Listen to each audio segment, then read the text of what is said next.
Howdy, Mike here, and today I'm bringing Bobby along, and we're going to set the record straight about 8 of the most common Facebook advertising myths. You're not going to want to miss this one, because if you've ever been in a Facebook group and you've had somebody tell you needed to season that Facebook pixel, now you'll know whether that's a legit thing or not and what you should be doing. So check it out.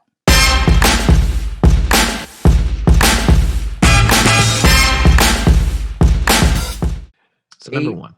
Common myths debunked. So number 1, we're going to do one that we hear all the dang time, which is that we say on the sales page for Facebook ads for bloggers that you can use Facebook ads and grow your audience for as little as $1 per day.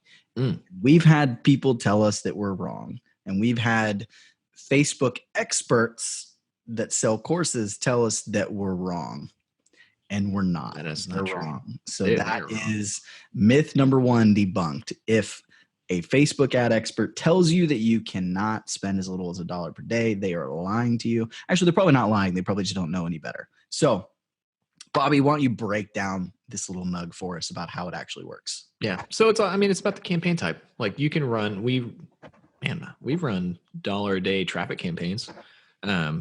You can do those all day long. But when you start to get into conversion campaigns, when you're starting to do like emails, things like that, yeah, it's better to do $5 a day. But if you're a beginner blogger and you're like, man, I really want to run some cheap traffic campaigns. I just want to get some traction. I want to get some people going to my site, click on my affiliate links, all that kind of stuff. You can totally do that with traffic campaigns. Right. Yeah, and you can do it with a couple of different things. So to break it down, when you jump in Ads Manager, you have to choose a campaign objective. And probably the most commonly used objective for a lot of people is going to be conversions, right? Which is going to be where you're getting somebody to take an action. Specifically, it's usually hitting a landing page, entering their email, and opting in for something. The minimum for that kind of campaign is $5 a day. Same for your lead gen campaigns, which are captures. Anything that's capturing information, it's $5 per day minimum. So that's true. And that's where this kind of comment is coming from. But traffic campaigns, engagement campaigns, video views campaigns, reach campaigns, all these other different things, you can do as little as $1 per day. And it can be super effective. We've run traffic campaigns for $1 a day. Just last week, we promoted a Instagram post for $1 per day. We promote video for $1 per day all the time. It's a lot of fun actually to string videos together. So if somebody watches our video, we can then show them like a series of like 10 videos at $1 per day. It's pretty cool. So you can run ads effectively for as little as $1 per day. Is that always the best option? No, not always. Even those conversion campaigns, the minimum is $5 per day. I would argue that you really shouldn't spend less than 10, 15 per day to get the best results, but you still can get results with 5 a day. So myth number 1. Ready for another one? Yeah. Okay. Number 2, seasoning the pixel. What's that? Okay. This is one. This is, yeah. You do all the pixel stuff. Like I remember the first time you and I had a conversation about the pixel, I was like, man, this guy is like the freaking Mozart of pixels. Like you went into this long like dissertation. So this is going to be one that I think you should talk about, but it's funny to hear like seasoning the pixel, like it's some kind of food item. Yeah, and so the seasoning the pixel idea is that like you have to give the pixel all of this data in order for it to perform, or that like, if you marinate the thing, it's going to perform better. Like you got to give it some flavor. That's not really how it works. So there's the part that's kind of true with it is that different accounts perform differently, right? And accounts that are in good standing and have spent a good amount and have gotten results will perform a little bit better because they're going to be able to have cheaper ad costs, like cheaper CPMs because they're in good standing, because they've had enough conversions. It's gonna kind of know the algorithm's gonna have a better idea of how things works. But this idea of seasoning the pixel is not really true. And generally what people are saying is like, okay, the pixel has more data, so therefore it optimizes better. But where they're really missing the ball is that the way that the pixel works is that the data is collected at the ad set level. And so you can break the pixel functionality into 3 parts. You've got the pixel itself, you've got the event code, and then you've got the ad set. And so the pixel is like a giant net, right? It's the thing that's capturing all of the data. So that's getting people's information. It's getting the data on who's clicking, who's converting, all of that kind of stuff. The event code is the target, right? And so when you're running a campaign, like you're trying to get email opt-ins and you put lead on the thank you page, and you have the pixel on the pages, you're sending traffic to a site and saying, I want them to opt in and hit the lead, the page that has a lead. You're shooting an arrow at that target. The pixel's the net that's capturing. The pixel's the net that's capturing all that info. The next part is the ad set. The ad set is where the data is collected. You can actually find this if you go in and read Facebook's materials on how everything works. Facebook has very extensive training materials on how everything works, how best to optimize. It's all there, but people don't read it. Facebook experts and gurus don't read it, right? They just repeat the same bullshit that somebody else said in a Facebook group. Drives me insane. But if you go read it, talks about how data is collected at the ad set level. And you can see this because when you start an ad and it says that it's in learning mode, right? That's because it's gathering the data. It's trying to figure out how best to optimize, and it needs a week or 50 conversions in order to complete that learning process. And you'll also notice every time you create a new ad, it does the same thing. And even when you duplicate an ad, it does the same thing, right? And so this is perfectly illustrated by the fact that if you've got an incredible campaign that's performing really well and you duplicate the campaign, the duplicate doesn't always perform as well because the duplicate doesn't have the data. You're starting over, okay? So you know when you duplicate it, you've got a winning image, a winning headline, winning ad copy. You know it's going to perform, the offer's good and all of that. But every time you start a new ad set, Facebook is taking your targeting and it's basically like shooting a shotgun, hoping that it hits people and they convert. And if they don't, it's going to perform poorly. But if they do, now they have information, they can find more people like that. That's why that first 24 hours is so important. So this is one of those things, like if you're duplicating the scale, I'll take an ad that's performing really well and I'll duplicate it 3 times. And then probably 2 out of those 3 will perform really well. 1 will be a dud. So, but we see this all the time. Where it's like, I duplicated my ad set and it's not performing as well. That's why. It's because you're starting over with the data. So the seizing the pixel thing, yes, your account does store data. Your ads do perform better the longer they run. Your account, the better you're doing, the longer you're running, the less ad rejections you have, the better standing you're in, the better it's going to perform, the cheaper things are going to be. But this idea of seasoning the pixel, it's just marketing mumbo jumbo. Yeah, and I think we saw that too a while back. Like my original Millennial Money Man account got shut down, and that one was running like this, like stupid cheap ads.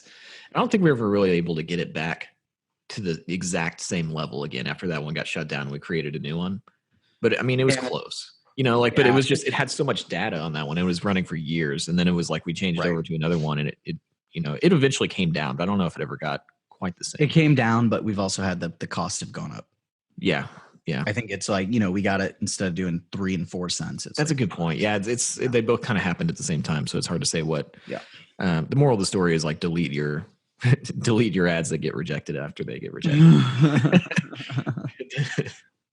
Yeah. Anyway. All right. Sorry, I derailed us. Next one. You have to laser target to be effective with your ads. Man. Yeah, actually that's funny because we see that one all the time. And I think that that's one of the things that a lot of people get trapped into when they first start using Facebook ads, because they get into the ad manager and they see all the functionality and they're like, holy crap, like you can target, by this, you can target by this, and I can drill down to my perfect avatar. These people like create these like highly targeted audiences, and then they run ads. Middle-aged women that like Prada and drink wine and are interested in yoga. Those are the women that I want for my fitness product. And it's like, this is not going to work. And I remember I did that when I very, very first started doing Facebook ads and had no idea what I was doing. I was trying to market, I think I was trying to like find people for Rolex watches or something. And so I remember I was like looking at I was doing all of the income, like super high income stuff, and like really trying to get down to like CEO of whatever and likes these kind of products. And the ads never even came close to working because I was probably dealing with like an audience size of like, I don't know, like 10,000, man. I don't even know. It was so small. But yeah, what we see all the time, like, I run ads, traffic campaigns to people, to like audiences of 4 million people. And the bigger the audience, a lot of the time, the better the ad performance is going to be because there's more people to go, there's more people to test against. So I think that, and it's the same thing, I think with, online and local, like local, we don't even teach really targeting very much at all. Like it's a pretty open set targeting where we just do a radius around a city. But the same goes for online. We don't do highly targeted stuff. We actually find better results just by kind of doing, really wide open targeting. So, yep.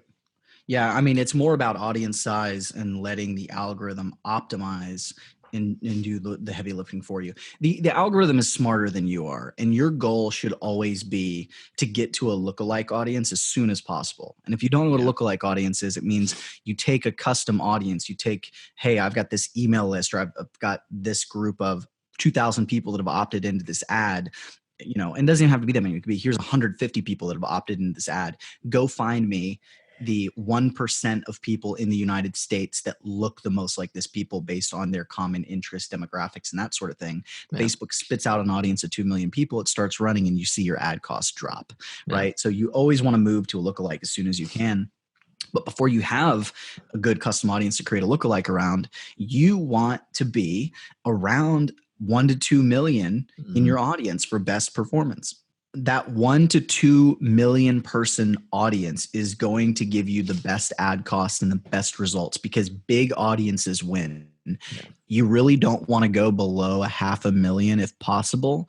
And you can go up as high. I've done audiences 5, 6, 7 million and had great results with them. So really your goal should be a bigger audience. And if you're going to use a bunch of interests, just throw them in the pot, put all of those interests together to get that big audience. Now, if you throw a bunch of interests in and then you want to layer it and you're able to do that and still keep it a pretty big audience, then you're good to go. A really, really good example of this is like when I'm targeting, say, like business owners in a particular niche, like online, like say I want to do gym owners or personal trainers, something like that.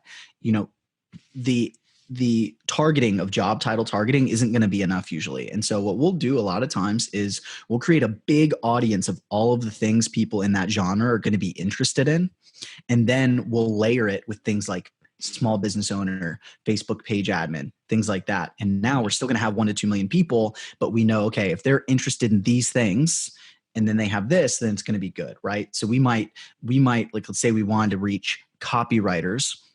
We might get all of the sales page software, email marketing software, copywriting based targeting, put all that in there. If it's a big audience, we might then layer that with Facebook page admin, small business owner. Now we have a good size audience. We know they're likely business owners. They're interested in those things. They're probably copywriters, right? And that's about as specific as you can get. But then you let the offer and the copy do the work for you, right? That's really what people miss out on is the offer, and your copy should be something that attract the right people and repel the wrong people. Yeah, it's a filter. Yep, it is. It is. And it's the best filter you can use. Yeah. And it's the same thing, like, for a real world example, like if you're I'm considering starting to run a bunch of ads for online savings accounts just because they convert really well and they pay out pretty well. But I wouldn't try to target down to whoever the perfect person is for an online savings account, because the reality is there's probably way more people that are interested in getting like 2% on their savings accounts than, just the Jane from Starbucks that goes to Starbucks all the time. Like there's, everybody wants to make more money with their savings. Right. So, I would do a pretty wide open targeting and maybe send them to a piece of content that's, about online savings accounts, and then create a lookalike audience off of that, and then start running. I would use the content to kind of filter, use the copy, the image, and the content to kind of filter out people, and then create a lookalike audience based on that, and then run the ads to that. And that would probably be more effective than doing hyper-focused targeting. Or same way, you create a video about the topic, you're getting views, 10-second views for a penny. You build up a big audience there, and then you retarget those people to the offer. Because if they watched more than 10 seconds, they're interested in the topic, because everybody's got like a little, the attention span of a bird, and seconds is the average view time of video on Facebook. So next myth, Facebook ads are bad for business to business. Yeah, this is one more that I think that you deal with, but the reality is that it's not. I think all of the stuff that we're talking about, these like very big generalizations, it comes down to like the application of how you use Facebook ads. And this is something, before we did the episode, you were talking about how you've been using Facebook ads to do business to business. And I think it's really interesting that people just go like, things don't work for this, without doing any testing on their own or like any experimentation. So yeah, go ahead, like talk a little bit about how you've been doing the business to business. I think the big thing here is people, they believe that it's just hard to reach business professionals and those types on Facebook. The reality is everyone has a Facebook account, right? Yeah. Now, I will say, coming from a legal background and my original business working with online fit pros, it was working as an online fit pro, I worked with a lot of attorneys, doctors, judges, those types, and business owners, those kind of things. And it was difficult to target those people on Facebook. It wasn't that they weren't on Facebook, they were just hard to target. Whereas I would get a lot of that through referrals and things like that. A lot of people are like, oh no, LinkedIn is the professional network and Facebook is the social network and Instagram's the millennial network. Like, that's not really the case. Okay. And so it is hard to target those people on Facebook when you're using interests. But if you are a business that works with other businesses and you have a customer list, and you can take your customer list of a couple hundred people, whatever it may be, and load it as a custom audience and run as a lookalike, Facebook will do the hard work for you. They will find the people that are there, and then your copy and your offer will filter it. And then after you start to get results of people opting in or taking that action, you can build a lookalike on that and make it even more effective. So not a whole lot to say on that one. Just you gotta trust. It's not always about targeting. The reality is that interest targeting is nowhere near as effective as leveraging the power of the algorithm and lookalike audiences. Yeah, and it goes back to what you said earlier. Get to a lookalike audience as quickly as you can, right? Like that comes up over and over and over again. I just wonder how many people have wasted like tons of money trying to do like ridiculous interest targeting. It's probably kind of scary. The weird thing about Facebook, I feel like they make it, I guess it's not weird, it's almost like a casino. Like they make it way too easy for you to waste money sometimes. Like, how many people have boosted a post? Like, how many people have boosted a post and like just literally burned money? Like they might have just they should have just lit their money on fire when they, But the flip side of that, I could even say, no, hey, that's a myth, where people think that it's just like Facebook ads are you're just gonna waste money and it's just designed to waste money. Facebook ad is not a social media network. Facebook itself is not a social media network. It is an advertising platform. And if you think otherwise, you aren't paying attention. They make all of their money through advertising revenue. They have one of the most powerful online advertising platforms, one of the most powerful advertising platforms, period, in the world right now. And if ads are not working, if people are wasting money on ads, people won't use ads and they don't make money. So every single time, and that's one of those things, like every time there's a change to the Facebook ad platform and everybody gets mad and there's like this upheaval and it's the end of Facebook ads, I always think like two things. One is, my first thought is like, hey, great, because people are going to wash out more for me, right? Like there's more space. It's going to be easier for us to compete in a market when people think that it's the end of the world or they're going to stop using it, whatever. Number two, it's okay, how is this benefiting us? Because Facebook makes changes that are going to improve the platform. Even when there's a big algorithm change and everybody freaks out and their ad account maybe tanks for a little while, once you figure out the algorithm change, performance is better. Okay. Performance is better. And I think this is a really good transition into the next myth, and you'll see why in a second, which is day parting your ads will save you money. And so if you don't know what day parting is either using the settings in Facebook to only run ads at a certain time or doing it manually. Like what I used to do back in the day before they changed the algorithm is I would turn on my ads at 5:30 and they would basically run from 7 p.m. to 10 p.m. And I would get all the leads I needed and then I'd turn them off because I knew people were sitting on the couch on their phone. And that was really the high time. That was like the best time to get leads in.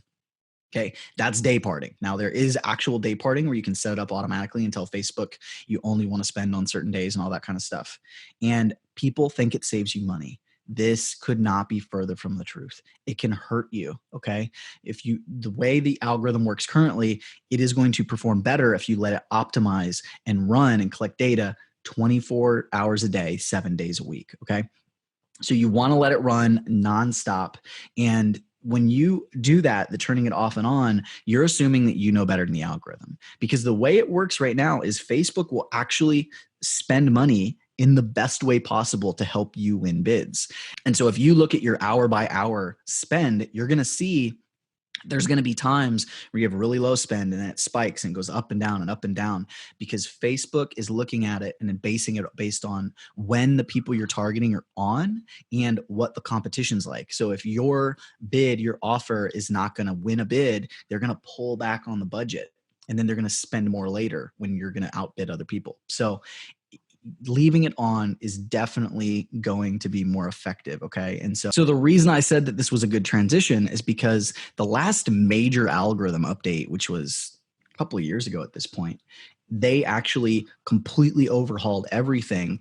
And it went from being one of those things where you could turn ads off and on like that. And that worked really well. That was the most effective way to do it, to where they made it so you needed to spend all the time. And everybody was like, this is BS. Facebook's just making us have to spend money around the clock.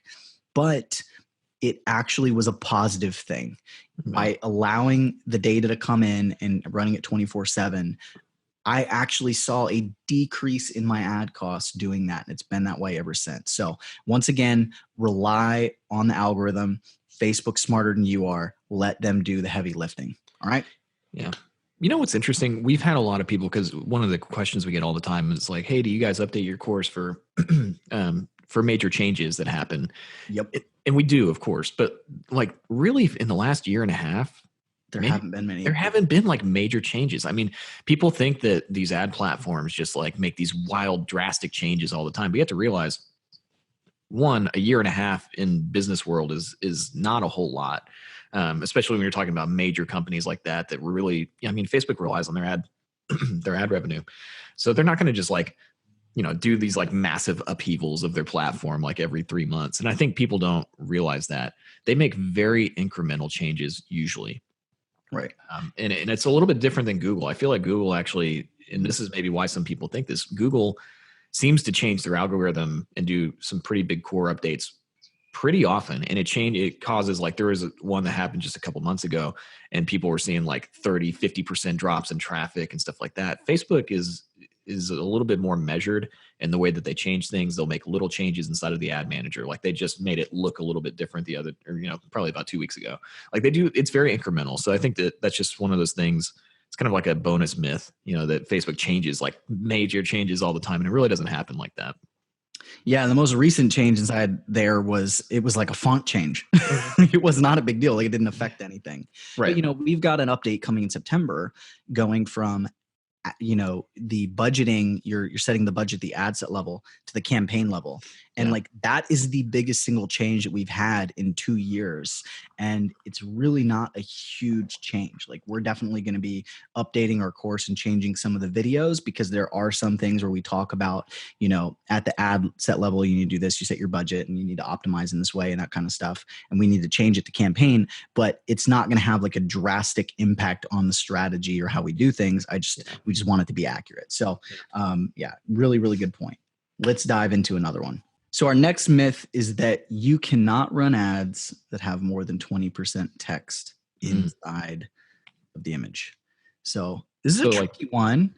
Do people think it just shuts off? Yeah. Do people think it's just like, it will not run? Right. And that's what used to happen, right? Like that's actually what it used to do is if you had more than 20% text in your, if you had more than 20% text in your image, your ad just would not run. Right. Right. Like it wouldn't spend anything. The way it works now, it's a sliding scale. If you have more than 20% text in your image, Facebook will take your money. They will charge you more. Basically, your CPM, which is how much it costs for 1,000 people to see your ad, will increase. And so it'll go from 10 to 20 to 50 to 100 CPM. You'll be spending a lot of money. And then eventually, if there's too much text, they will just turn it off. They'll just reject the ad. Right. And it has to do with user experience. Like they don't want tons of text in the ad. And the other reason is because people, evil marketers like myself, will actually try to say things they're not supposed to say in ads in an image because the technology can't see, oh, he said a no word, that you're not supposed to say, and try and kind of get through that loophole. So that's one of the reasons they do it as well. Like, it's this whole user experience thing. So big thing is just, if you Google Facebook text tool, or Facebook image text tool, there's actually a tool where you can upload your image and it'll tell you whether you're good, whether you have low, medium, or high text. And if you have high text, it won't display it all. It'll actually say, okay, this has low text, so it's going to cost you a little bit more, but you're okay. Right. So you can find out. It's very easy. All right. So next myth, Bobby. Investing in page likes is the way to go. Don't do that. Yeah. It's funny. Actually, I thought this question had died like a year ago, because when we first came out with the course, we were preaching, like, do not do this. And somebody actually asked me the other day, they're like, hey, I want to run Facebook. I want to get more likes for my page, and I'm going to start running a like campaign. And I was like, no, don't do it. And the reality is, likes used to be very important. Like, back in the old archaic Facebook days, if you were paying for likes, everybody that liked your page was going to see your content, right? These days, they've throttled the organic reach so much. It's crazy. Like, I'll post stuff. I've got 40,000 likes, 45,000 likes or something on the Millennial Money Man Facebook page. And it maybe 1,000 people see it, maybe, when I post something.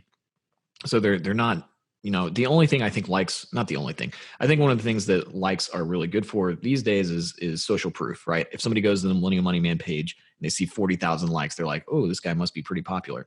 The reality is, I never paid for any of those likes directly. I ran a ton of traffic campaigns and just organically got likes through that.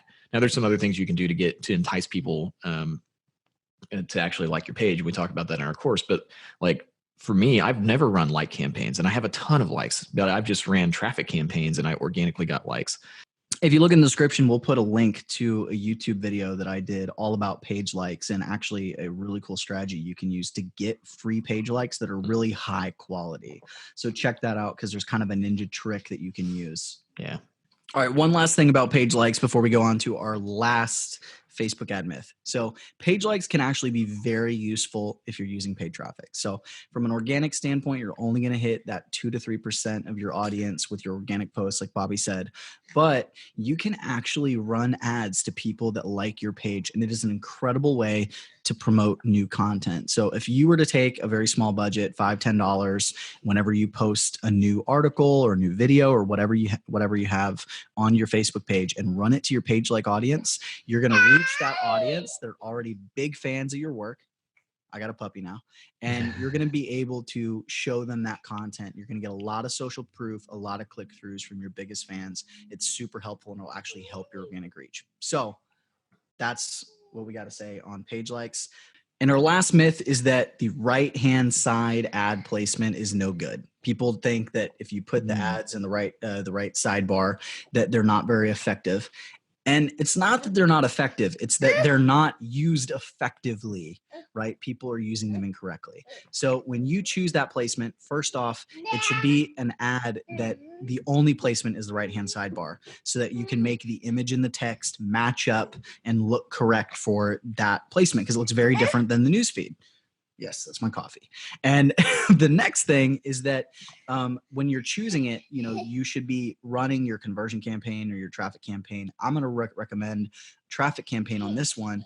And instead of paying for impressions, pay for clicks. This is the big thing that people screw up on, because if you're paying for impressions, you're paying for it to be shown. And the reality is, it's going to have a much smaller click-through percentage than newsfeed ads and things. And that's where people screw up. But if you only pay for clicks, Facebook is going to display that ad, and they're not going to charge you a dime unless somebody clicks through. And so it can be very effective, especially with retargeting and people that already know you, where they're seeing that and you're catching their attention. And if they don't click, no big deal. But eventually when they do click, that's when the only time you're paying for it. So these can be great ads you can have running in the background 24/7. Yep. So anything else? Man, we covered a lot. Hopefully people stuck with us, because we got It was a lot, but I mean, it's important. I think that it comes down to, the big two takeaways that I get from this: get to a lookalike audience as quickly as you possibly can. That solves a lot of issues. And then it's not that the platform doesn't work, right? Or the, Facebook ads are dead. It's just that you might not be using them effectively. Like you might not use the right strategy and then they don't work. Yeah, so I mean, this is something that we see.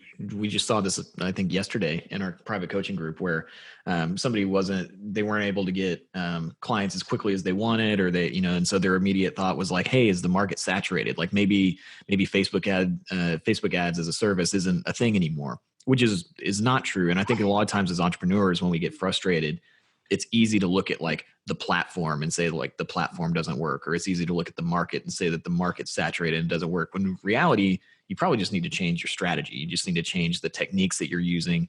You need to look for different resources and implement different techniques. So I think that's just kind of like a general thing to do in business. Whenever something's going wrong, or if you think like something doesn't work or it's dead or whatever, the reality is you probably just need to look at what you're doing and do what you're doing more effectively. So it's my little mini rant. But yeah, I think we covered a ton. So yep. Yeah, that was a fun one. Good idea. And maybe 8 or 9 or whatever it was a little overzealous for no. But it was cool. We went through a lot of stuff. Hopefully you guys learned a lot about Facebook ads. All right, that's another Laptop Empire show in the books. But before you go, I got some prizes for you. I got some presents, but I need you to stick around for a second. And first, go ahead, subscribe to the channel for me, turn on notifications. I don't want you to miss a single episode of the Laptop Empire show. Don't want you to miss out on all this great online marketing and business content.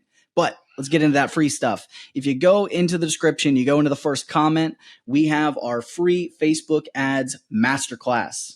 If you want to learn how to start using Facebook ads to grow your content, grow your audience, get more email subscribers, all that good stuff, this is the place to start, okay? We're going to walk you through what you need to know. You can start learning how to create that first campaign. And of course, if you've got any questions about the myths that we busted today or any other Facebook ad questions, just let me know in the comments. Happy to help you out, but you got to comment. So leave them there and we'll see you next week.